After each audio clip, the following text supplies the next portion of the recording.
शनिवार व्रत कथा। एक समय स्वर्गलोक में सबसे बड़ा कौन के प्रश्न पर नवग्रहों में वाद विवाद हो गया। विवाद इतना बढ़ा कि परस्पर भयंकर युद्ध की स्थिति बन गई। निर्णय के लिए सभी देवता देवराज इंद्र के पास पहुँचे और बोले, हे देवराज, आपको निर्णय करना होगा कि हमें से सबसे बड़ा कौन है। देवताओं का प्रश्न सुनकर देवराज इंद्र उलझन में पड़ गए। इंद्र बोले, मैं इस प्रश्न का उत्तर देने में असमर्थ हूँ। हम सभी पृथ्वी लोक में उज्जैनी नगरी में राजा विक्रमादित्य के पास चलते हैं। देवराज इंद्र सहित सभी ग्रह देवता उज्जैनी नगरी पहुँचे। महल में पहुंचकर जब देवताओं ने उनसे अपना प्रश्न पूछा तो राजा विक्रमादित्य भी कुछ देर के लिए परेशान हो उठे, क्योंकि सभी देवता अपनी अपनी शक्तियों के कारण महान थे। किसी को भी छोटा या बड़ा कह देने से उनके क्रोध के प्रकोप से भयंकर हानि पहुंच सकती थी।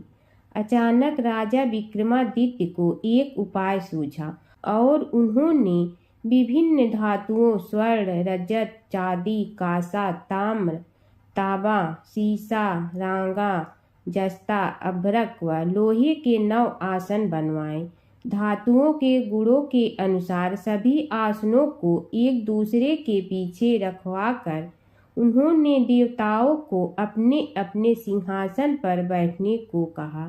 देवताओं के बैठने के बाद राजा विक्रमादित्य ने कहा, आपका निर्णय तो स्वयं हो गया। जो सबसे पहले सिंहासन पर विराजमान है वही सबसे बड़ा है। राजा विक्रमादित्य के निर्णय को सुनकर शनि देवता ने सबसे पीछे आसन पर बैठने के कारण अपने को छोटा जानकर क्रोधित होकर कहा, राजा विक्रमादित्य, तुमने मुझे सबसे पीछे बैठाकर मेरा अपमान किया है। तुम मेरी शक्तियों से परिचित नहीं हो। मैं तुम्हारा सर्वनाश कर दूंगा। शनि ने कहा, सूर्य एक राशि पर 1 महीने, चंद्रमा 2.25 दिन, मंगल 1.5 महीने, बुध और शुक्र 1 महीने, बृहस्पति 13 महीने रहती हैं, लेकिन मैं किसी राशि पर 7.5 वर्ष 7.5 तक रहता हूँ। बड़े बड़े देवताओं को मैंने अपने प्रकोप से पीड़ित किया है। राम को 7.5 के कारण ही वन में जाकर रहना पड़ा और रावण को 7.5 के कारण ही युद्ध में मृत्यु का शिकार बनना पड़ा। राजा, अब तू भी मेरे प्रकोप से नहीं बच सकेगा। इसके बाद अन्य ग्रहों के देवता तो प्रसन्नता के साथ चले गए, परंतु शनि देव बड़े क्रोध के साथ वहां से विदा हुए। राजा विक्रमादित्य पहले की तरह ही न्याय करते रहे। उनके राज्य में सभी स्त्री पुरुष बहुत आनंद से जीवन यापन कर रहे थे। कुछ दिन ऐसे ही बीत गए। उधर शनि देवता अपने अपमान को भूले नहीं थे। विक्रमादित्य से बदला लेने के लिए एक दिन शनि देव ने घोड़े के व्यापारी का रूप धारण किया और बहुत से घोड़ों के साथ उज्जैनी नगरी पहुँचे। राजा विक्रमादित्य ने राज्य में किसी घोड़े के व्यापारी के आने का समाचार सुना तो अपने अश्वपाल को कुछ घोड़े खरीदने के लिए भेजा। घोड़े बहुत कीमती थे। अश्वपाल ने जब वापस लौटकर इस संबंध में बताया तो राजा विक्रमादित्य ने स्वयं आकर एक सुंदर व शक्तिशाली घोड़े को पसंद किया। घोड़े की चाल देखने के लिए राजा उस घोड़े पर सवार हुए तो वह घोड़ा बिजली की गति से दौड़ पड़ा। तेजी से दौड़ता घोड़ा राजा को दूर एक जंगल में ले गया और फिर राजा को वहां गिराकर जंगल में कहीं गायब हो गया। राजा अपने नगर को लौटने के लिए जंगल में भटकने लगा, लेकिन उन्हें लौटने का कोई रास्ता नहीं मिला। राजा को भूख प्यास लगी थी। बहुत घूमने पर उसे एक चरवाहा मिला। राजा ने उससे पानी मांगा। पानी पीकर राजा ने उस चरवाहे को अपनी अंगूठी दे दी। फिर उससे रास्ता पूछकर वह जंगल से निकलकर पास के नगर में पहुंचा। राजा ने एक सेठ की दुकान पर बैठकर कुछ देर आराम किया। उस सेठ ने राजा से बातचीत की तो राजा ने उसे बताया कि मैं उज्जैनी नगरी से आया हूँ। राजा की कुछ देर दुकान पर बैठने से सेठ जी की बहुत बिक्री हुई। सेठ ने राजा को बहुत भाग्यवान समझा और खुश होकर उसे अपने घर भोजन के लिए ले गया। सेठ के घर में सोने का एक हार खुटी पर लटका हुआ था। राजा को उस कमरे में छोड़कर सेठ कुछ देर के लिए बाहर गया। तभी एक आश्चर्यजनक घटना घटी। राजा के देखते देखते सोने के उस हार को खूंटी निगल गई। सेठ ने कमरे में लौटकर हार को गायब देखा तो चोरी का संदेह राजा पर ही किया, क्योंकि उस कमरे में राजा ही अकेला बैठा था। सेठ ने अपने नौकरों से कहा कि इस परदेसी को रस्सियों से बांधकर नगर के राजा के पास ले चलो। राजा ने विक्रमादित्य से हार के बारे में पूछा तो उसने बताया कि उसके देखते खुटी ने हार को निगल लिया था। इस पर राजा ने क्रोधित होकर चोरी करने के अपराध में विक्रमादित्य के हाथ पांव काटने का आदेश दे दिया।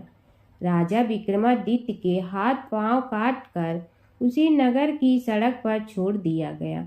कुछ दिन बाद एक तेली उसे उठाकर अपने घर ले गया और उसे अपने कोल्हू पर बैठा दिया।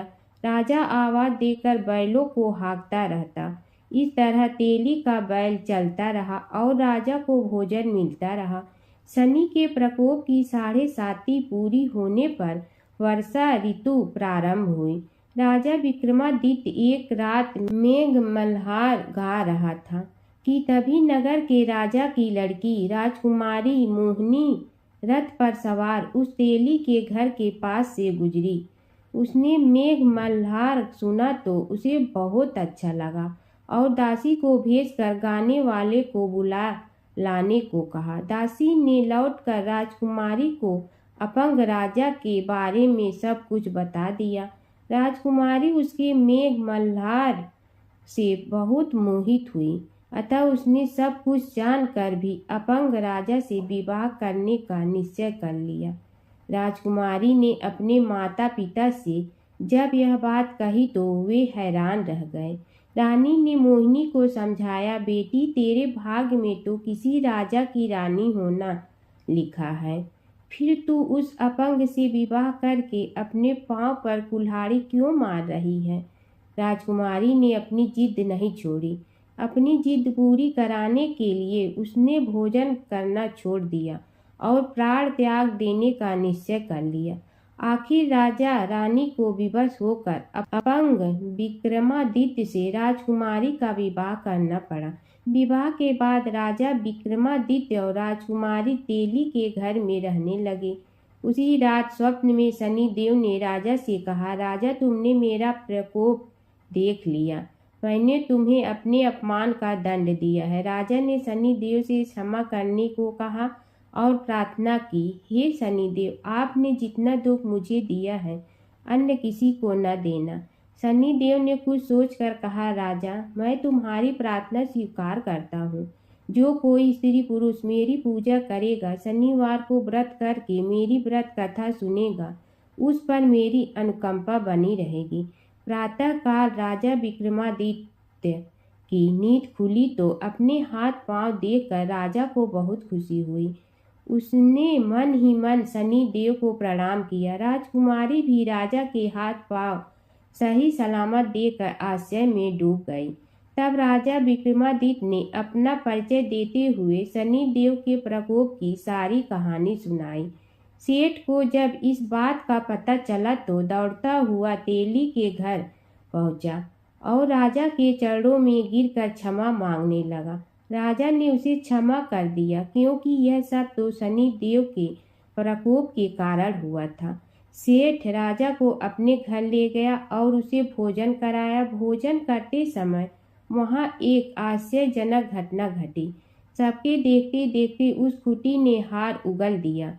सेठ जी ने अपनी बेटी का विवाह भी राजा के साथ कर दिया और बहुत से स्वर्ण आभूषण धन आदि देकर राजा को विदा किया।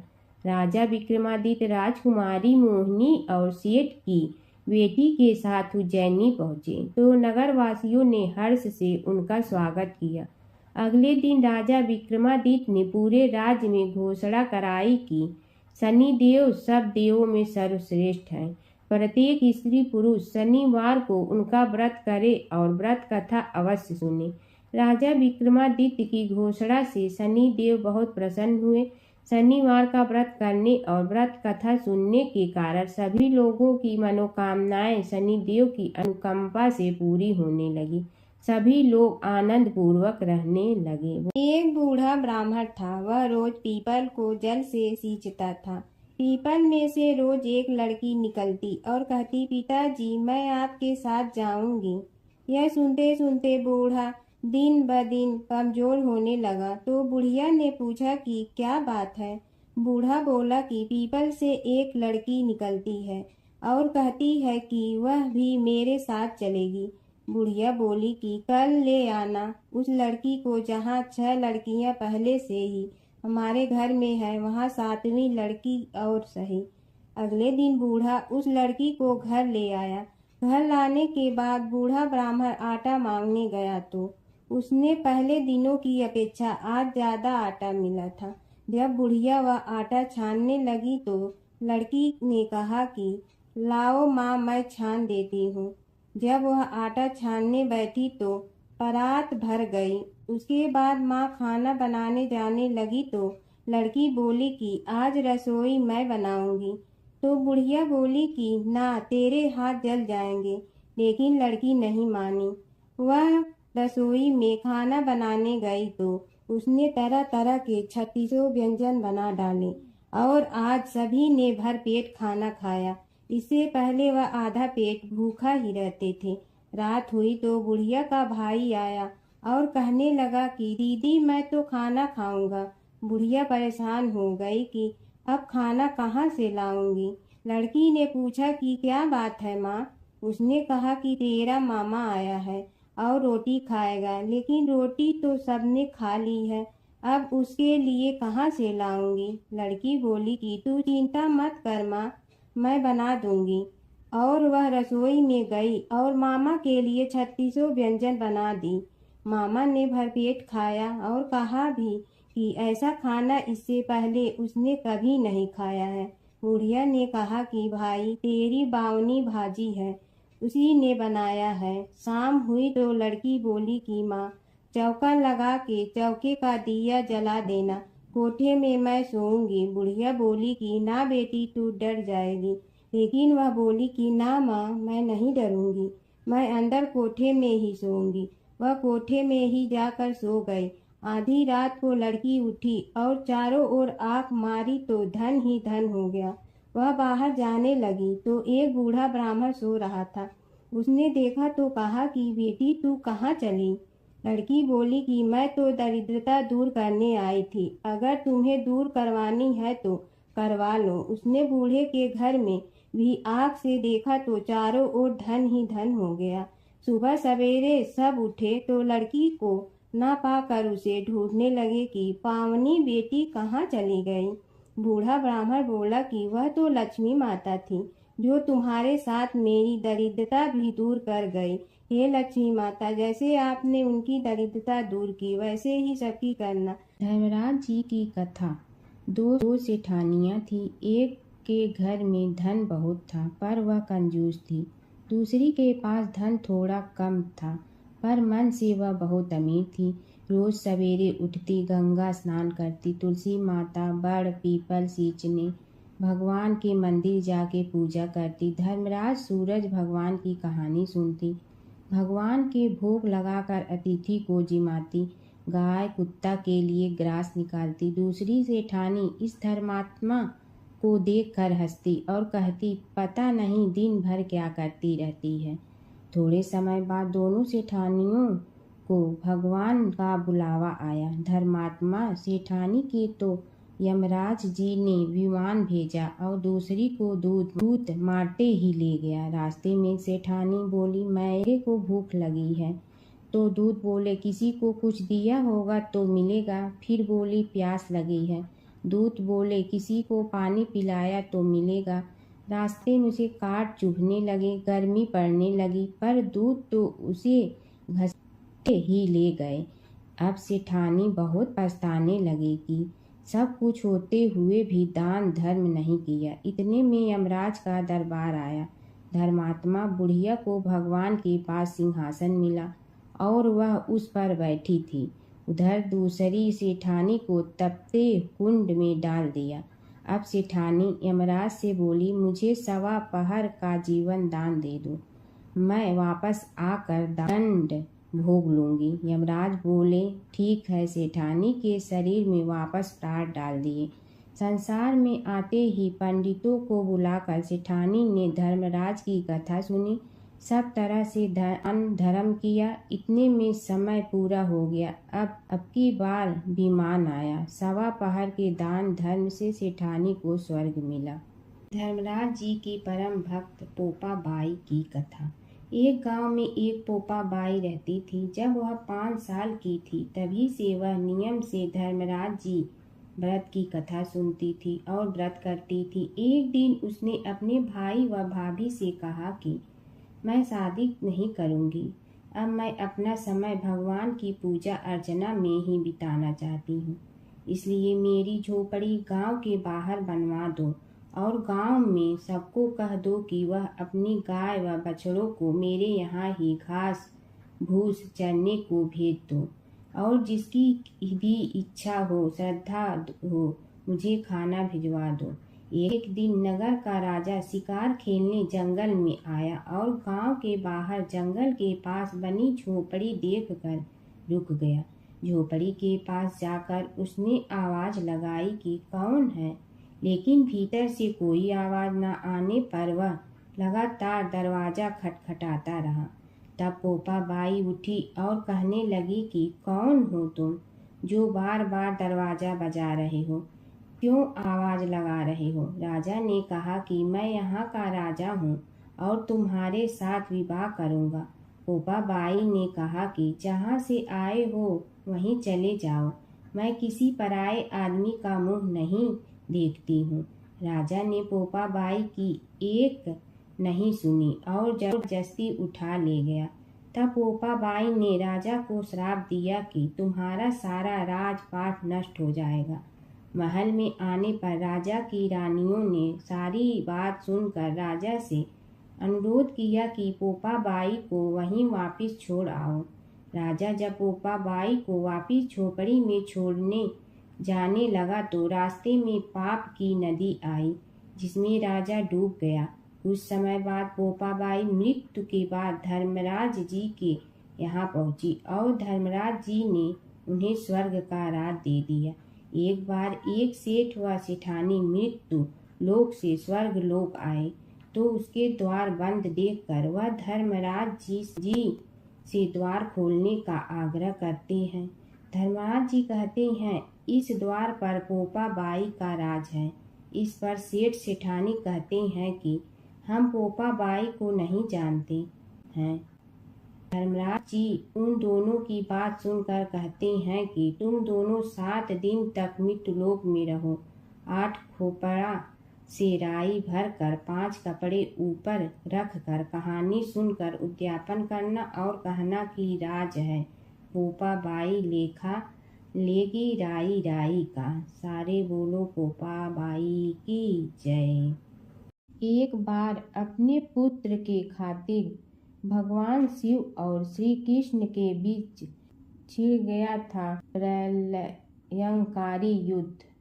भगवान शिव जहाँ प्रलय के देवता हैं, वहीं श्री कृष्ण पालन करता। दोनों के कारण ही यह जगत सुचारू रूप से चल रहा है और दोनों महाशक्तिशाली हैं।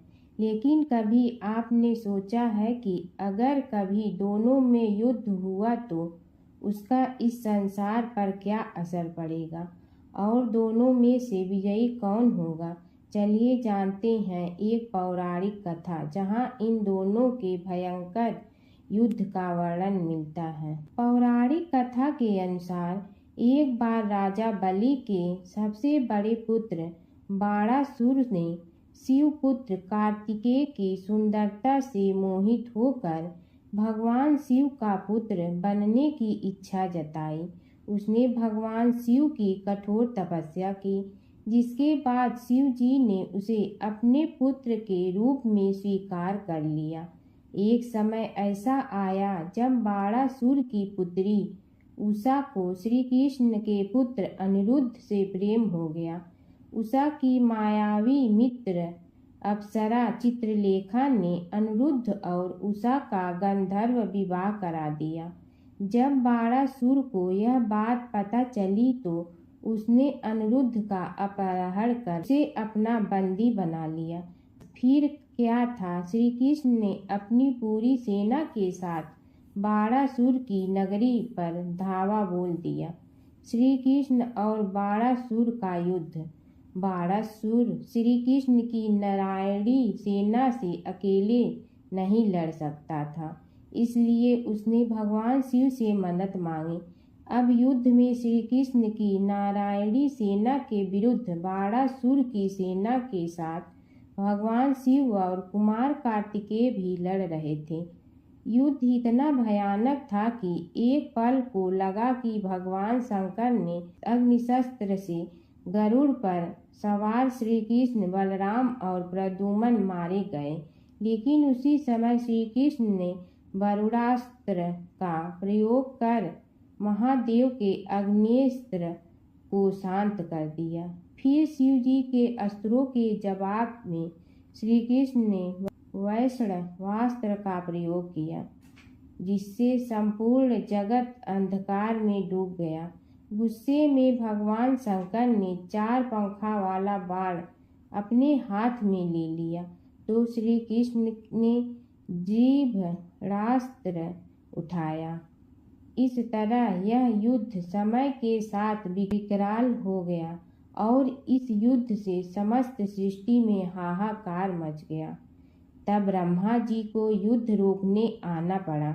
उन्होंने दोनों को सारी स्थिति स्पष्ट की कि किस प्रकार उनके युद्ध से संसार का विनाश हो रहा है।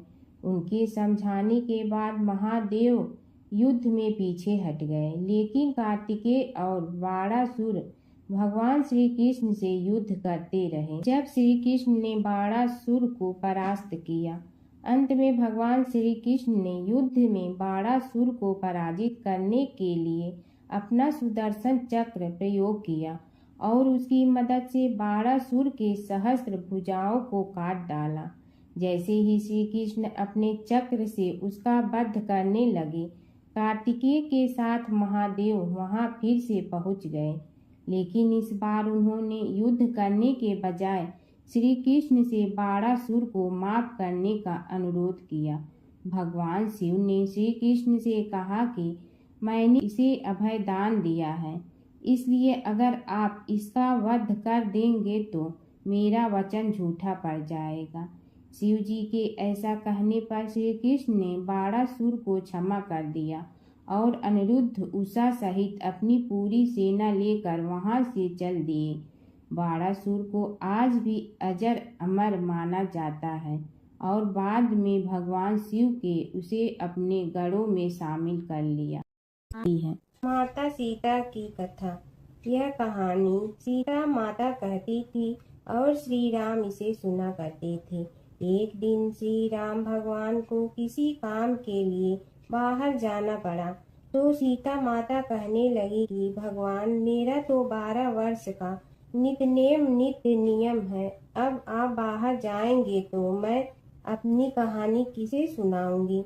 श्री राम ने कहा कि तुम कुएं की पाल पर जाकर बैठ जाना और वहां जो औरतें पानी भरने आएंगी उन्हें अपनी कहानी सुना देना। सीता माता कुएं की पाल पर जाकर बैठ जाती हैं। एक स्त्री आई, उसने रेशम की जड़ी की साड़ी पहन रखी थी और सोने का घड़ा ले रखा था। सीता माता उसे देख कहती हैं कि बहन, मेरा 12 वर्ष का नित्य नेम सुन लो।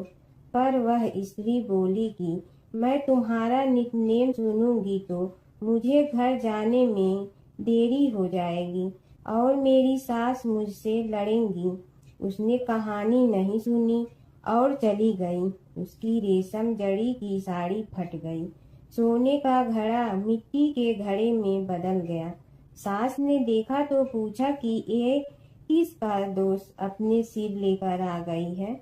बहू ने कहा कि कुएं पर एक औरत बैठी थी। उसने कहानी सुनने के लिए कहा, लेकिन मैंने सुनी नहीं, जिसका यह फल मिला है। बहू की बात सुनकर अगले दिन वही साड़ी और घड़ा लेकर सास कुएं की पाल पर गई। सास को वहीं माता सीता बैठी मिली तो माता सीता ने कहा कि बहन मेरी कहानी सुन लीजिए। सास बोली कि एक बार छोड़, मैं तो 4 बार कहानी सुन लूंगी। राम आए लक्ष्मण आए देश के पुजारी आए, नित नेम का नेम लाए आओ राम बैठो राम। तपी रसोई जियो राम, माखन मिश्री खाओ राम। दूध बतासा पियो राम, सूत के पल का मोठो राम। साल दुसाला पोठो राम, साल दुसाला ओढ़ो राम। जब बोलो जब राम ही राम, राम संवारे सबके काम। खाली घर भंडार भरेंगे, सबका बेड़ा पार करेंगे। श्री राम जय जय राम। सास बोली कि बहन कहानी तो बहुत अच्छी लगी। कहानी सुनकर सास घर चली गई और उसकी साड़ी फिर से रेशम जड़ी की बन गई। मिट्टी का घड़ा फिर सोने के घड़े में बदल गया। बहू कहने लगी, सासू माँ आपने ये सब कैसे किया। सास ने कहा कि बहू तू दोष लगा के आई थी और मैं अब दोष उतार कर आ रही हूँ। बहू ने फिर पूछा कि वह कुएं वाली स्त्री कौन है। सास बोली कि वे सीता माता थी। वे पुराने से नया कर देती हैं, खाली घर में भंडार भर देती हैं। वह लक्ष्मी जी का वास घर में कर देती हैं। आदमी की जो भी इच्छा हो उसे पूरा कर देती हैं। बहू बोली कि ऐसी कहानी मुझे भी सुना दो। सास बोली कि ठीक है तुम भी सुनो, और सास ने कहानी शुरू की। राम आए लक्ष्मण आए देश के पुजारी आए, नित नेम का नेम लाए आओ राम बैठो राम। तपी रसोई जियो राम, माखन मिश्री खाओ राम। दूध बतासा पियो राम, सूत के पल का मोठो राम। साल दुसाला पोठो राम, साल दुसाला ओढ़ो राम। जब बोलो जब राम ही राम, राम संवारे सबके काम। खाली घर भंडार भरेंगे, सबका बेड़ा पार करें। श्री राम जय राम। कहानी सुनकर बहू बोली कि कहानी तो बहुत अच्छी है। सास ने कहा कि ठीक है, इस कहानी को रोज कहा करेंगे। अब सास बहू रोज सवेरे उठती, नहाती धोती और पूजा करने के बाद नित नेम की सीता की कहानी कहती। एक दिन उनके यहाँ एक पड़ोस की औरत आई और बोली कि बहन जरा सी आँच दे ना। तो वह बोली कि आज तो अभी हमने जलाई ही नहीं। पड़ोसन ने कहा कि तुम सुबह 4 बजे से उठकर क्या कर रही हो। फिर उन्होंने कहा कि सुबह उठकर हम पूजा करते हैं, फिर सीता माता की नित्य नेम की कहानी कहते हैं। पड़ोसन ने उसकी बात सुनकर फिर कहा कि सीता माता की कहानी कहने से तुम्हें क्या मिलता है। वे बोली कि इनकी कहानी कहने से घर में भंडार भर जाते हैं, सारे काम सिद्ध होते हैं, मन की इच्छा भी पूरी हो जाती है। पड़ोसन कहती है कि बहन ऐसी कहानी तो मुझे भी सुना दो। फिर वह बोली कि ठीक है तुम भी यह कहानी सुन लो। राम आए लक्ष्मण आए देश के पुजारी आए, नित नेम का नेम लाए आओ राम बैठो राम। सारी कहानी सुनने के बाद पड़ोसन कहने लगी, बहन कहानी तो मुझे बहुत अच्छी लगी। अब वह पड़ोसन भी नित नेम सीता माता की कहानी कहने लगी। कहानी कहने से सीता माता ने पड़ोसन के भी भंडार भर दिए। अब तो पूरे मोहल्ले में नित नेम की कथा चल पड़ी। हर किसी की मनोकामना पूरी होने लगी। हे सीता माता, जैसे आपने उनके भंडार भरे वैसे ही आप हमारे भी भंडार भरना, सबकी भरना, कहानी सुनने वाले के भी और कहानी कहने वाले के भी। गणेश और बुढ़िया माई की कथा।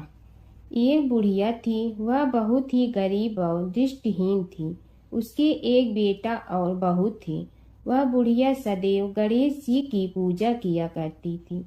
एक दिन गणेश जी प्रकट होकर उस बुढ़िया से बोले बुढ़िया माँ तू जो चाहे सो मांग ले। बुढ़िया बोली मुझे तो मांगना नहीं आता, कैसे और क्या मांगूं। तब गणेश जी बोले अपने बहू बेटे से पूछ कर मांग ले। तब बुढ़िया ने अपने बेटे से कहा गणेश जी कहते हैं तू कुछ मांग ले, बता मैं क्या मांगूं। पुत्र ने कहा माँ तू धन मांग ले। बहू से पूछा तो बहू ने कहा नाती मांग ले। तब बुढ़िया ने सोचा कि ये तो अपने अपने मतलब की बात कर रहे हैं, अतः उस बुढ़िया ने पड़ोसन से पूछा तो उन्होंने कहा बुढ़िया तू तो थोड़े दिन जियोगी, क्यों तू धन मांगो और क्यों नाती मांगे। तू तो अपनी आंखों की रोशनी मांग ले, जिससे तेरी जिंदगी आराम से कट जाए। इस पर बुढ़िया बोली यदि आप प्रसन्न है तो मुझे 9 करोड़ की माया दे, निरोगी काया दे, अमर सुहाग दे, आंखों की रोशनी दे, नाती दे, पोता दे और सब परिवार को सुख दे और अंत में मोक्ष दे। यह सुनकर तब गणेश जी बोले बुढ़िया माँ तुमने तो हमें ठग लिया, फिर भी जो तूने मांगा है वचन के अनुसार सब तुझे मिलेगा। और यह कहकर गणेश जी अंतर ध्यान हो गए। उधर बुढ़िया माँ ने जो कुछ मांगा वह सब कुछ मिल गया। हे गणेश जी महाराज, जैसे तुमने उस बुढ़िया माँ को सब कुछ दिया वैसे ही सबको देना। एक समय की बात है कि विष्णु भगवान का विवाह लक्ष्मी जी के साथ निश्चित हो गया। विवाह की तैयारी होने लगी। सभी देवताओं को निमंत्रण भेजे गए, परंतु गणेश जी को निमंत्रण नहीं दिया। कारण जो भी रहा हो, अब भगवान विष्णु की बारात जाने का समय आ गया। सभी देवता अपनी पत्नियों के साथ विवाह समारोह में आए। उन सब ने देखा कि गणेश जी कहीं दिखाई नहीं दे रहे हैं। तब वे आपस में चर्चा करने लगे कि क्या गणेश जी को कोई न्योता नहीं दिया है या स्वयं गणेश जी ही नहीं आए हैं। सभी को इस बात पर आश्चर्य होने लगा। तभी सब ने विचार किया कि विष्णु भगवान से ही इसका कारण पूछा जाए। विष्णु भगवान से पूछने पर उन्होंने कहा कि हमने गणेश जी के पिता भोलेनाथ महादेव को न्योता भेजा है। यदि गणेश जी अपने पिता के साथ आना चाहते हैं तो आ जाते, अलग से न्योता देने की कोई आवश्यकता भी नहीं थी। दूसरी बात यह है कि उनको 1.25 मन मूंग, 1.25 मन चावल, 1.25 मन घी और 1.25 मन लड्डू का भोजन दिन भर में चाहिए। यदि गणेश जी नहीं आएंगे तो कोई बात नहीं, दूसरे के घर जाकर इतना सारा खाना पीना अच्छा भी नहीं लगता। इतनी वार्ता कर ही रहे थे कि किसी एक ने सुझाव दिया यदि गणेश जी आ भी जाए तो उनके द्वारपाल बनाकर बैठा देंगे कि आप घर की याद रखना। आप तो चूहे पर बैठकर धीरे धीरे चलोगे तो बारात से बहुत पीछे रह जाओगे। यह सुझाव भी सबको पसंद आ गया तो विष्णु भगवान ने भी अपनी सहमति दे दी। होना क्या था कि इतने में गणेश जी वहां आ पहुंचे और उन्हें समझा बुझाकर घर की रखवाली करने बैठा दिया गया। बारात चल रही थी तब नारद जी ने देखा कि गणेश जी तो दरवाजे पर ही बैठे हुए हैं, तो वे गणेश जी के पास गए और रुकने का कारण पूछा। गणेश जी कहने लगे कि विष्णु भगवान ने मेरा बहुत अपमान किया है। नारद जी ने कहने लगे कि अपनी मूसक देना को आगे भेज दे तो वह रास्ता खोद देगी, जिससे उनके वाहन धरती में धंस जाएंगे। तब आपको सम्मान पूर्वक बुलाना पड़ेगा। अब तो गणेश जी ने अपनी मूसक सेना जल्दी से आगे भेज दी और सेना ने जमीन पोली कर दी। जब बारात वहां से निकली तो रथों के पहिए धरती में धंस गए। लाख कोशिश करे परंतु पहिए नहीं निकले। सभी ने अपने अपने उपाय किए परंतु पहिए तो नहीं निकले, बल्कि जगह जगह से टूट गए। किसी की समझ में नहीं आ रहा था कि अब क्या किया जाए। तब तो नारद जी ने कहा, आप लोगों ने गणेश जी का अपमान करके अच्छा नहीं किया। यदि उन्हें मना कर लाया जाए तो आपका कार्य सिद्ध हो सकता है और यह संकट टल सकता है। शंकर भगवान ने अपने दूत नंदी को भेजा और वे गणेश जी को लेकर आए। गणेश जी का आदर सम्मान के साथ पूजन किया। तब कहीं रथ के पहिए निकले। अब रथ के पहिए निकल के परंतु टूट फूट गए तो उन्हें सुधारे गए। पास के खेत में खाती काम कर रहा था। उसे बुलाया गया। खाती अपना कार्य करने के पहले श्री गणेशाय नमः कहकर गणेश जी की वंदना मन ही मन करने लगा। देखते ही देखते खाती ने सभी पहियों को ठीक कर दिया। तब खाती कहने लगा कि हे देवताओं, आपने सर्वप्रथम गणेश जी को नहीं मनाया होगा और न ही उनकी पूजन की होगी, इसीलिए तो आपके साथ यह संकट आया है। हम तो मूर्ख अज्ञानी हैं, फिर भी पहले गणेश जी को पूजते हैं, उनका ध्यान करते हैं। आप लोग तो देवतागण हैं, फिर भी आप गणेश जी को कैसे भूल गए? अब आप लोग भगवान श्री गणेश जी की जय बोल कर जाएं तो आपके सब काम बन जाएंगे और संकट कट जाएंगे। ऐसा कहते हुए बारात वहां से चल दी और विष्णु भगवान को लक्ष्मी जी के साथ विवाह संपन्न करा के सभी सकुशल घर लौट आए। हे गणेश जी महाराज, आपने विष्णु को जैसे कारज सारियो ऐसे कारज सबको सिद्ध कर जो। बोलो गजानन भगवान की जय। प्राचीन काल की बात है। नैमिषारण्य क्षेत्र में ऋषि, महर्षि और साधु संतों का समाज जुड़ा था। उसमें श्री सूत जी भी विद्यमान थे।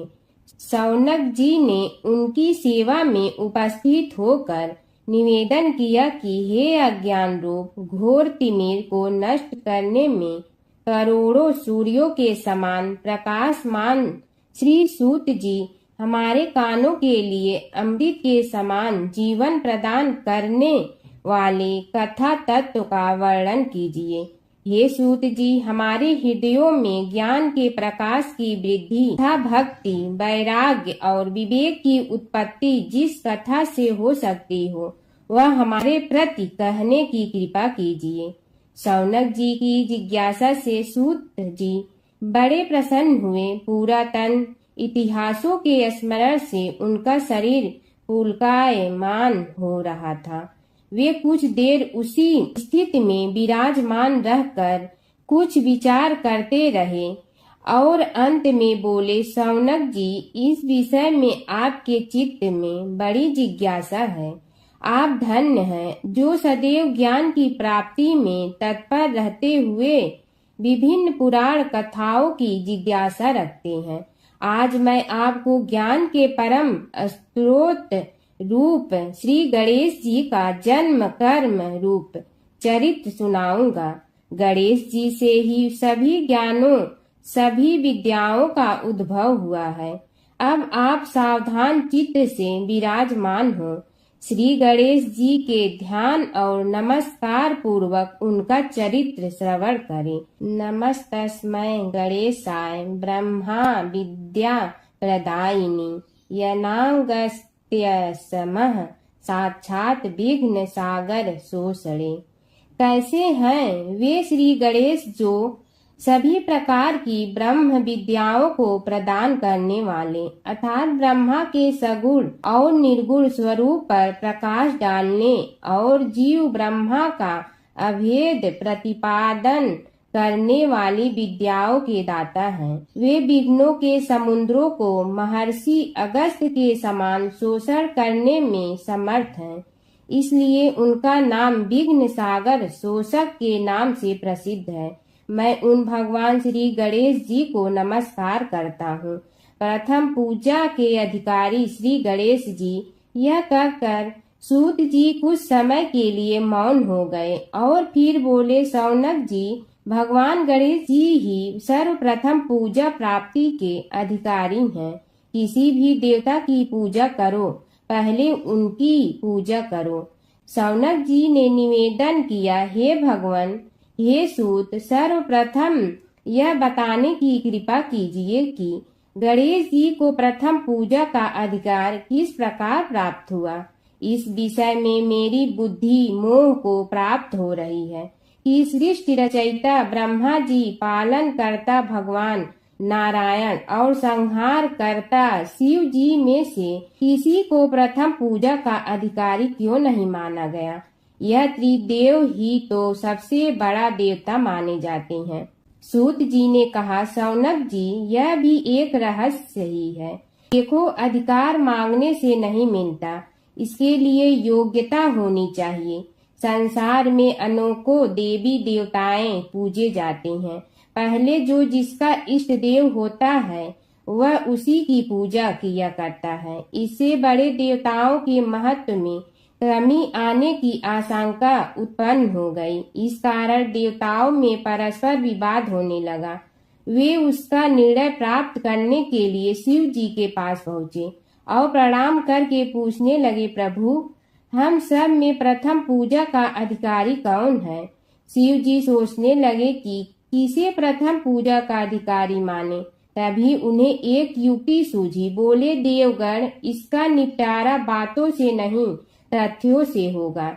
इसके लिए एक प्रतियोगिता रखनी होगी, शिव की परिक्रमा करने की प्रतियोगिता। देवगण उनका मुख देखने लगे, शंकित हृदय से सोचने लगे कि कैसी प्रतियोगिता रहेगी। यह शिव जी ने उनके मन के भाव ताड़ लिए, इसलिए सांत्वना भरे शब्दों में बोले, घबराओ मत, कोई कठिन परीक्षा नहीं ली जाएगी। बस इतना ही कि सभी अपने अपने वाहनों पर चढ़कर संसार की परिक्रमा करो और फिर यहाँ लौट आओ। जो पहले लौटेगा वही सर्वप्रथम पूजा का अधिकारी होगा। अब क्या देर थी, सभी अपने अपने वाहन पर चढ़कर दौड़ पड़े। किसी का वाहन गजराज था तो किसी का सिंह, किसी का भैंसा तो किसी का मृग, किसी का हंस तो किसी का उल्लू, किसी का अश्व तो किसी का श्वान। अभिप्राय यह है कि वाहनों को विविधता के दर्शन उस समय जितने भले प्रकार से हो सकते थे उतने अन्य समय में नहीं। सबसे गया बीता वाहन गणेश जी का था मूषक, उससे चूहा भी कहते हैं। ऐसे वाहन के बल भरोसे इस प्रतियोगिता में सफल होना तो क्या, सम्मिलित होना भी हास्यास्पद है। गणेश जी ने सोचा, छोड़ो, क्या होगा प्रतियोगिता में भाग लेने से, हम तो यहाँ बैठे रहकर ही तमाशा देखेंगे। वे बहुत देर तक विचार करते रहे। अंत में उन्हें एक युक्ति सूझी। शिव जी स्वयं ही जगदाता हैं, यह संसार उन्हीं का प्रतिबिंब है, तब क्यों न इन्हीं की परिक्रमा कर ली जाए। इनकी परिक्रमा करने से ही संसार की परिक्रमा हो जाएगी। ऐसा निश्चय कर उन्होंने मूषक पर चढ़कर शिव जी की परिक्रमा की और उनके समक्ष जा पहुँचे। शिव जी ने कहा, तुमने परिक्रमा पूर्ण कर ली? उन्होंने उत्तर दिया, जी हाँ। शिव जी सोचने लगे कि इसे तो यहीं घूमते हुए देखा, फिर परिक्रमा कैसे कराया। देवताओं का परिक्रमा करके लौटना आरंभ हुआ और उन्होंने गणेश जी को वहां बैठे देखा तो माथा ठनक गया।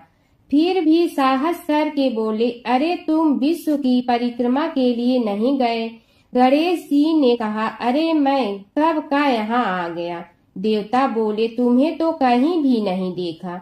गणेश जी ने उत्तर दिया, देखते कहाँ से, समस्त संसार शिव जी में विद्यमान है। इनकी परिक्रमा करने से ही संसार की परिक्रमा पूर्ण हो गई। सूत जी बोले, शौनक, इस प्रकार गणेश जी ने अपनी बुद्धि के बल पर ही विजय प्राप्त कर ली। उनका कथन सत्य था, इसलिए कोई विरोध करता भी तो कैसे। बस उसी दिन से गणेश जी की प्रथम पूजा होने लगी। सूत जी बोले, हे शौनक जी, यह एक तथ्य है कि गणेश जी ही उसके पात्र हैं। वे बड़े देवता का भी कार्य सिद्धि में विघ्न उपस्थित होने पर उन विघ्न राज का आश्रय न लिया हो। हे शौनक, वे देव भी बड़े दयालु हैं। नाम तो शिव जी का ही आशुतोष है, किंतु वे सर्वात्मा और सर्वरक्षक प्रभु तो शिव जी की अपेक्षा भी शीघ्र ही प्रकट हो जाते हैं। उनका भक्त कभी किसी संकट में नहीं पड़ता। यदि प्रारब्ध वशात कभी किसी विपत्ति में पड़ भी जाता है तो गणेश्वर की उपासना करने पर उनके अनुग्रह से उनके समस्त दुख दूर होकर परम सुख की प्राप्ति होती है। शौनक ने कहा, हे सूत जी, हे महाभाग, हे प्रभु, मैं गणेश जी के विभिन्न चरित्रों का अध्ययन करना चाहता हूँ, तो मुझे बताइए कि किस ग्रंथ का अवलोकन करूँ। हे दयामय, आपको तो उनके समस्त चरित्र विदित है कि यदि आप ही उन्हें सुनाने की कृपा करें तो मेरा अत्यधिक उपकार होगा। सूत जी बोले, हे शौनक भगवान, गणेश्वर के इतने चरित्र हैं कि उन सब का कथन इस जीवा से संभव नहीं, क्योंकि प्रभु अनंत, प्रभु चरित्र अनंता वाली बात समस्त विद्वान ऋषि मुनि कहते हैं। फिर भी गणेश जी प्रथम पूजा के अधिकारी होने के कारण समस्त देव चरित्रों में जुड़े हुए हैं, इसलिए उनका प्रभाव भी सर्वाधिक व्यापक है। हे मुने, हे शौनक, वे भगवान सर्व समर्थ हैं, वे सभी का तिरस्कार करने में समर्थ हैं, किंतु उनका तिरस्कार कोई भी नहीं कर सकता। यह त्रिलोक्य उन्हीं भगवान के संकेत पर नित्य करता है, इसकी समस्त क्रियाएं उन्हीं की इच्छा पर आश्रित हैं। हे शौनक भगवान गणेश्वर स्वयं कहते हैं, शिवे विष्णु च शक्तौ च सूर्ये मयि निराधिप यो भेद बुद्धि योग स सम्य योगो मतो मम। हे नरेश्वर, हे वरेण्य, शिव, विष्णु, शक्ति, सूर्य और मुझ गणेश में जो अभेद बुद्धि योग है, मेरे मत में वही सम्यक योग है। इससे यह भी सिद्ध है कि समस्त देवता उन्हीं के स्वरूप हैं, वे ही भगवान विभिन्न कार्य रूपों के अनुसार अपना भिन्न भिन्न नाम रखते हैं। हे मुनि श्रेष्ठ, उन सब देवताओं के चरित्र भी उन्हीं गणराज के चरित्र हैं। यद्यपि सब चरित्र एक ही ग्रंथ में मिलने में संभव नहीं है, फिर भी गणेश्वर के अनेकों प्रमुख चरित्रों का वर्णन गणेश पुराण में हुआ है। राजा सोमकांत का वृतांत कथन। शौनक जी ने पूछा, हे प्रभु, गणेश पुराण का आरंभ किस प्रकार हुआ, यह मुझे बताने की कृपा करे। इस पर सूत जी ने कहने लगे, हे शौनक, यद्यपि गणेश पुराण है तो बहुत प्राचीन, क्योंकि भगवान गणेश्वर तो आदि हैं। न जाने कब से गणेश जी अपने उपासकों पर कृपा करते चले आ रहे हैं। उनके अनंत चरित्र हैं, जिनका संग्रह एक महापुराण का रूप ले सकता है। उसे एक बार भगवान नारायण ने नारद जी को और भगवान ने शंकर और जगन जननी पार्वती जी को सुनाया था। बाद में वही पुराण संक्षेप रूप में ब्रह्मा जी ने महर्षि वेद व्यास को सुनाया और फिर व्यास जी ने महर्षि भृगु को सुनाया। भृगु ने कृपा करके सौराष्ट्र के एक राजा सोमकांत को सुनाया था। तब से वह पुराण अनेक कथाओं में विस्तृत होता रहा और अनेक कथाओं से रहित होता हुआ अनेक रूप में प्रचलित है। शौनक जी ने पूछा, भगवान, आप यह बताने का कष्ट करें कि राजा सोमकांत कौन था, उसने महर्षि से गणेश पुराण का श्रवण कहाँ किया था, उस पुराण के श्रवण से उसे क्या क्या उपलब्धियां हुई। हे नाथ, मुझे श्री गणेश्वर की कथा के प्रति उत्कंठा बढ़ती ही जा रही है। सूत जी बोले, हे शौनक, सौराष्ट्र के देवनगर नाम की एक प्रसिद्ध राजधानी थी। वहाँ का राजा सोमकांत था। वह अपनी प्रजा का पुत्र के समान पालन करता था। वह वेद ज्ञान संपन्न, शस्त्र विद्या में पारंगत एवं प्रबल प्रतापी राजा, समस्त राजाओं में मान्य तथा अत्यंत वैभवशाली था। उसका ऐश्वर्य कुबेर के भी ऐश्वर्य को लज्जित करता था। उसने अपने पराक्रम से अनेकों देश जीत लिए थे। उसकी पत्नी अत्यंत रूपवती, गुणवती, धर्माज्ञा एवं पतिव्रत धर्म का पालन करने वाली थी। वह सदैव अपने प्राणनाथ की सेवा में लगी रहती थी। उसका नाम सुधर्मा था। जैसे वह प्रतिव्रता थी, वैसे ही राजा भी एक पत्नी व्रता का पालन करने लगा। उसके हेमकांत नामक एक सुंदर पुत्र था। वह भी सभी विद्याओं का ज्ञाता और अस्त्र शस्त्रादि के अभ्यास में निपुण हो गया था। यह सभी श्रेष्ठ लक्षणों से संपन्न, सद्गुणी एवं प्रजा जनों के हितों का अत्यंत पोषक था। इस प्रकार राजा सोमकांत स्त्री पुत्र, पशु वाहन, राज्य एवं प्रतिष्ठा आदि से सब प्रकार सुखी था, उसे दुख तो था ही नहीं। सभी राजागण उसका हार्दिक सम्मान करते थे तथा उसकी श्रेष्ठ कीर्ति भी संसार व्यापी थी। परंतु युवा अवस्था के अंत में सोमकांत को घृणित कोष्ठ रोग हो गया। उसके अनेक उपचार किए गए किंतु कोई लाभ नहीं हुआ। रोग शीघ्रता से बढ़ने लगा और उसके कीड़े पड़ गए। जब रोग की अधिक वृद्धि होने लगी और उसका कोई उपाय न हो सका तो राजा ने मंत्रियों को बुलाकर कहा, सुब्रतो, जाने किस कारण यह रोग मुझे पीड़ित कर रहा है। अवश्य ही यह किसी पूर्व जन्म के पाप का फल होगा। इसलिए मैं अब अपना समस्त राजपाट छोड़कर वन में रहूंगा। मेरे पुत्र हेमकांत को मेरे समान मानकर राज्य शासन का धर्म पूर्वक संचालन कराते रहें। यह कहकर राजा ने शुभ दिन दिखवाकर अपने पुत्र हेमकांत को राज्य पद पर अभिषेक किया और अपनी पत्नी सुधर्मा के साथ निर्जन वन की ओर चल दिया। प्रजापालक राजा के वियोग में समस्त प्रजा जन अश्रु बहाते हुए उनके साथ चले गए। राज्य की सीमा पर पहुंचकर राजा ने अपने पुत्र अमात्यगण और प्रजाजनों को समझाया, आप सब लोग धर्म के जानने वाले, श्रेष्ठ आचरण में तत्पर एवं सहृदय हैं। यह संसार तो वैसे भी परिवर्तनशील है। जो आज है वह कल नहीं था और आने वाले कल में भी नहीं रहेगा। इसलिए मेरे जाने से दुख का कोई कारण नहीं है। मेरे स्थान पर मेरा पुत्र सभी कार्यों को करेगा। इसलिए आप सब उसके अनुशासन में रहते हुए उसे सदैव सम्मान करते रहें। फिर पुत्र से कहा, बेटा, यह स्थिति सभी के समझ आती रही है। हमारे पूर्व पुरुष भी परंपरागत रूप से वृद्धावस्था आने पर वन में जाते रहे हैं। मैं कुछ समय पहले ही वन में जा रहा हूँ, तो कुछ पहले या पीछे जाने में कोई अंतर नहीं पड़ता। यदि कुछ वर्ष बाद जाऊं तब भी मोह का त्याग करना ही होगा। इसलिए हे वत्स, तुम दुखित मत हो और मेरी आज्ञा मानकर राज्य शासन को ठीक प्रकार चलाओ। ध्यान रखना, क्षत्रिय धर्म का कभी त्याग न करना और प्रजा को सदा सुखी रखना। इस प्रकार राजा सोमकांत ने सभी को समझा बुझाकर वहां से वापस लौट आया और स्वयं अपनी पतिव्रता भार्या के साथ वन में प्रवेश किया। पुत्र हेमकांत के आग्रह से उसने सुबल और ज्ञान गम्य नामक 2 आत्माओं को भी साथ ले लिया।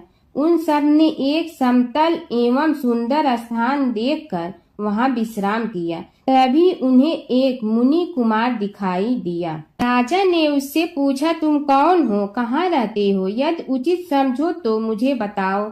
मुनि बालक ने कोमल बाड़ी में कहा, मैं महर्षि भृगु का पुत्र हूँ। मेरा नाम च्यवन है। हमारा आश्रम निकट में ही है। अब आप भी अपना परिचय दीजिए। राजा ने कहा, मुनि कुमार, आपका परिचय पाकर मुझे बड़ी प्रसन्नता हुई। मैं सौराष्ट्र के देवनगर नामक राज्य का अधिपति रहा हूँ। अब अपने पुत्र को राज्य देकर मैंने अरण्य की शरण ली है। मुझे कुष्ठ रोग अत्यंत पीड़ित किए हुए हैं। उसकी निवृत्ति का कोई उपाय करने वाला हो तो कृपा कर मुझे बताइए। मुनि कुमार ने कहा, मैं अपने पिताजी से अपना वृतांत कहता हूँ, फिर वे जैसा कहेंगे आपको बताऊंगा। यह कहकर मुनि बालक चला गया और कुछ देर में ही आकर बोला, राजन, मैंने आपका वृतांत अपने पिताजी को बताया। उनकी आज्ञा हुई है कि आप सब मेरे साथ आश्रम में चलकर उनसे भेंट करें, तभी आपके रोग के विषय में भी विचार किया जाएगा। राजा सोमकांत के पूर्व जन्म का वृत्तांत भृगु द्वारा वर्णन। राजा अपनी पत्नी और अमात्यों के सहित च्यवन के साथ साथ भृगु आश्रम में जा पहुंचा और उन्हें प्रणाम कर बोला, हे भगवान, हे महर्षि, मैं आपकी शरण हूँ। आप मुझ कुष्ठी पर कृपा कीजिए। महर्षि बोले, राजन, यह तुम्हारे किसी पूर्व जन्म कृत पाप का ही उदय हो गया है। इसका उपाय मैं विचार करके बताऊंगा। आज तो तुम सब स्नान आज से निवृत्त होकर रात्रि विश्राम करो। महर्षि की आज्ञा अनुसार सबने स्नान भोजन आदि के उपरांत रात्रि व्यतीत की और प्रातः काल स्नान आदि नित्य कर्मों से निवृत्त होकर महर्षि की सेवा में उपस्थित हुए। महर्षि ने कहा, राजन, मैंने तुम्हारे पूर्व जन्म का वृतांत जान लिया हूँ और यह भी विदित कर लिया है कि किस पाप के फल से तुम्हें इस रोग की प्राप्ति हुई है। यदि तुम चाहो तो उसे सुना दूं। राजा ने हाथ जोड़कर निवेदन किया, बड़ी कृपा होगी मुनिनाथ, मैं उसे सुनने के लिए उत्कंठित हूँ। महर्षि ने कहा, तुम पूर्व जन्म में एक धनवान वैश्य के लाडले पुत्र थे। वह वैश्य विंध्याचल के निकट कौलहार नामक ग्राम में निवास करता था। उसकी पत्नी का नाम सुलोचना था। तुम उसी वैश्य दंपत के पुत्र हुए। तुम्हारा नाम कामद था। तुम्हारा लालन पालन बड़े लाड चाव से हुआ। उन्होंने तुम्हारा विवाह एक अत्यंत सुंदरी वैश्य कन्या से कर दिया था, जिसका नाम कुटुम्बिनी था। यद्यप तुम्हारी भार्या सुशीला थी और तुम्हें सदैव धर्म में निरत देखना चाहती थी, किंतु तुम्हारा स्वभाव वासनांध होने के कारण दिन प्रतिदिन उज्जवल होता जा रहा था। किंतु माता पिता भी धार्मिक थे, इसलिए उनके सामने तुम्हारी उज्ज्वलता दबी रही। परंतु माता पिता की मृत्यु के बाद तुम निरंकुश हो गए और अपनी पत्नी की बात भी नहीं मानते थे। तुम्हें अनाचार में प्रवृत्त देखकर उसे दुख होता था, तो भी उसका कुछ बस न चलता था। तुम्हारी उन्मत्तता चरम सीमा पर थी। अपनों से भी द्वेष और क्रूरता का व्यवहार किया करते थे। हत्या आदि कराते थे। तुम्हारे लिए सामान्य बात हो गई। पीड़ित व्यक्तियों ने तुम्हारे विरुद्ध राजा से पुकार की।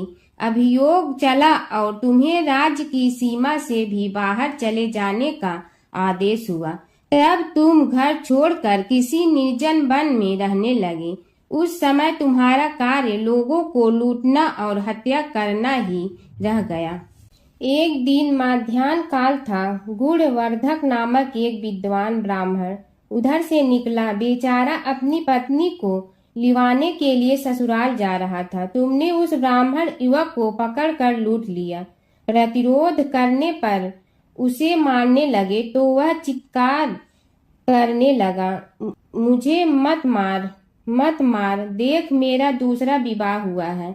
मैं पत्नी को लेने के लिए जा रहा हूँ। किंतु तुम तो क्रोधवश में ऐसे लीन हो रहे थे कि तुमने उसकी बात सुनकर भी नहीं सुनी। जब उसे मारने लगे तो उसने श्राप दे दिया, अरे हत्यारे, मेरी हत्या के पाप से तो सहस्त्र कल्प तक घोर नरक भोगोगे।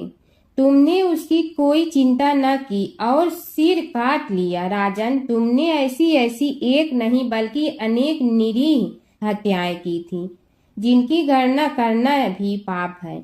इस प्रकार इस जन्म में तुमने घोर पाप कर्म किए थे, किंतु बुढ़ापा आने पर जब अशक्त हो गए तब तुम्हारे साथ जो क्रूर कर्मा थे वे भी किनारा कर गए। उन्होंने सोच लिया कि अब तो इसे खिलाना भी पड़ेगा, इसलिए मरने दो यहीं। अमोघ प्रभाव गणेश उपासना का कथन। राजन, अब तुम निरालंब थे, चल फिर तो सकते ही नहीं थे। भूख से पीड़ित रहने के कारण रोगों ने भी घेर लिया। उधर से जो कोई निकलता तुम्हें घृणा की दृष्टि से देखता हुआ चला जाता। तब तुम आहार की खोज में बड़ी कठिनाई से चलते हुए एक जीर्ण शीर्ण देवालय में पहुंचा। उसमें भगवान गणेश्वर की प्रतिमा विद्यमान थी। तब न जाने किस पुण्य के उदय होने से तुम्हारे मन में गणेश जी के प्रति भक्ति भाव जागृत हुआ। तुम निराहार रहकर उनकी उपासना करने लगे। उससे तुम्हें सब कुछ मिला और रोग भी कम हुआ। राजन, तुमने अपने साथियों की दृष्टि बचाकर बहुत सा धन एक स्थान पर गाड़ दिया था। अब तुमने उस धन को उसे देवालय के जीर्णोद्धार में लगाने का निश्चय किया। शिल्पी बुलाकर उस मंदिर को सुंदर और भव्य बनवा दिया। इस कारण कुख्याति सुख्याति में बदलने लगी। फिर यथा समय तुम्हारी मृत्यु हुई। यमदूतों ने पकड़कर तुम्हें यमराज के समक्ष उपस्थित किया।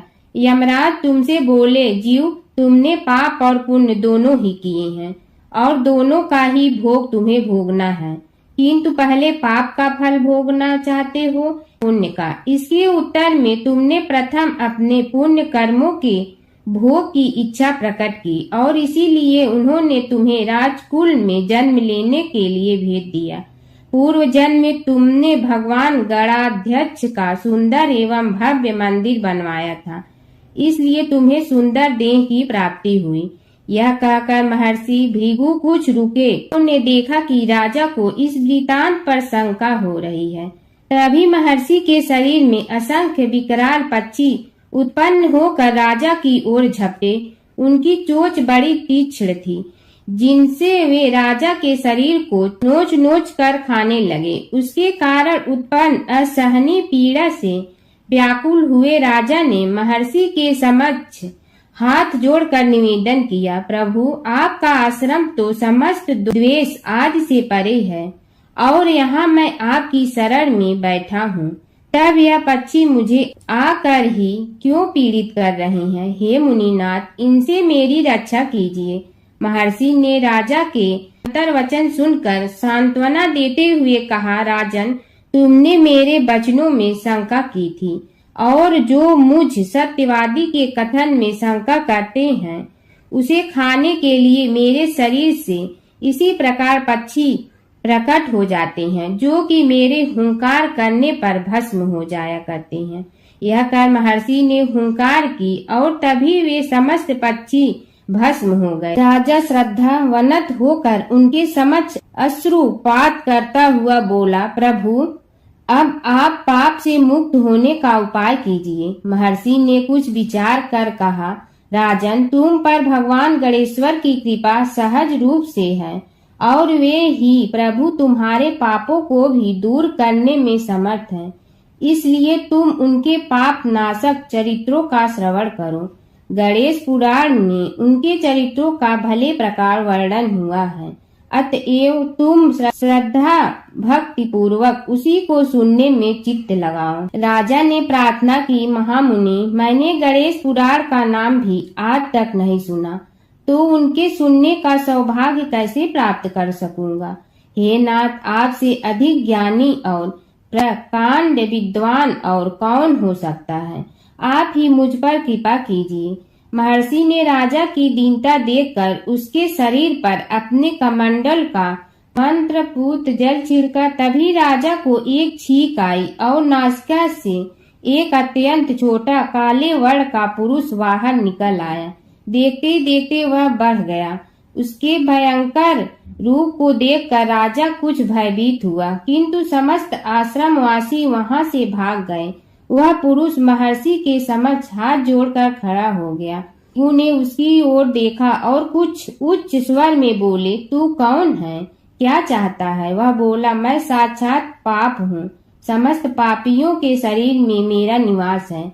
आपके मंत्रपूत जल के स्पर्श से मुझे विवश होकर राजा के शरीर से बाहर निकलना पड़ा है। अब मुझे बड़ी भूख लगी है, बताइए क्या खाऊं और कहाँ रहूं? महर्षि बोले, तू उस आम के अवकाश स्थान में निवास कर और उसी वृक्ष के पत्ते खाकर जीवन निर्वाह कर। यह सुनते ही वह पुरुष आम के वृक्ष के पास पहुंचा, किंतु उसके स्पर्श मात्र से वह वृक्ष जलकर भस्म हो गया।